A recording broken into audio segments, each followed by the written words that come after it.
কেন ইউসিসি জরুরি? ইতিহাসটা কি?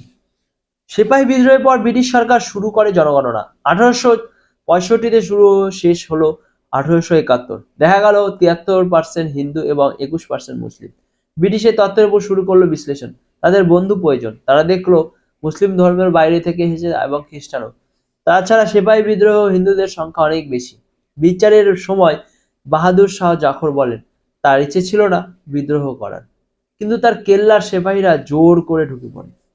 এখন শুরু হলো হিন্দু আইনে কাটাছেঁড়ার খেলা। প্রথমে 1872-এ পাশ হলো স্পেশাল ম্যারেজ অ্যাক্ট, যাতে হিন্দুদের সঙ্গে বাকিদের বিয়ের ব্যাপারে কোনো বাধা না থাকে।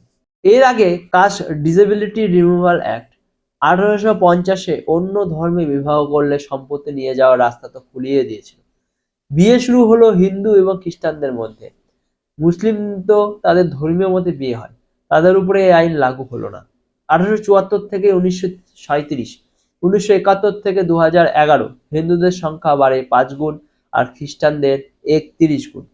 ওদিকে মুসলিমদের জন্য তাদের ধর্ম অনুযায়ী চলার সব ব্যবস্থা করে। 1906-তে লর্ড মিন্টো সিমলায় 35 জন মুসলিম নেতাকে নিয়ে বৈঠক করে তাদের দাবি ইত্যাদি নিয়ে উৎসাহ দেয় এবং 2 মাসের মধ্যে ঢাকায় তৈরি হয় মুসলিম লীগ। 1937-এ সংবিধান সভা তৈরি হলে যখন তারা বোঝে এই দেশে আর বেশি দিন নাই, তখন আনা হয় মুসলিম পার্সোনাল ল, শরিয়াত অ্যাক্ট 1937।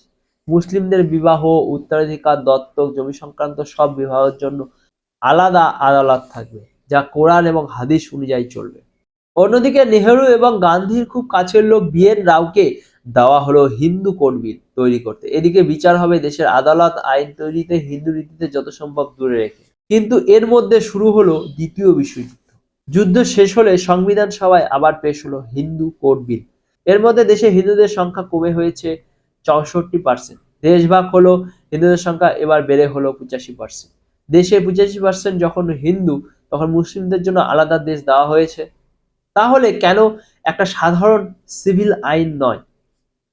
85%-এর জন্য একটা, আর বাকিদের জন্য সেই আলাদা আদালত, আলাদা আইন।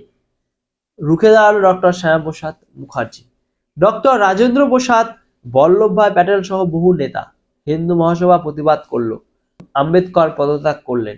নেহেরু দেখলেন ভোটের আগে এই নিয়ে ঝামেলা করলে হিন্দুরা বেঁকে বসবে।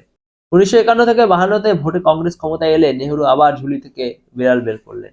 স্বাধীনতার পর যাতে ধর্ম পরিবর্তন আগের মতো চালিয়ে যাওয়া যায়, সে একটি হিন্দু কোড ভেঙে 4টি আলাদা বিল এলো। লক্ষ লক্ষ হিন্দু মহিলাদের জন্য নেমে এলো অন্ধকারতম দিন। ধর্মেন্দ্র, মহেশ ভাট, কবির সুমন সহ লক্ষ লক্ষ মানুষ তাদের স্ত্রীকে ঠকিয়ে ধর্ম পরিবর্তন করে দ্বিতীয় আবার বিয়ে শুরু করলো। অধিকাংশ ক্ষেত্রে প্রথম স্ত্রী এবং তাদের সন্তান রাস্তায় গিয়ে বসলো।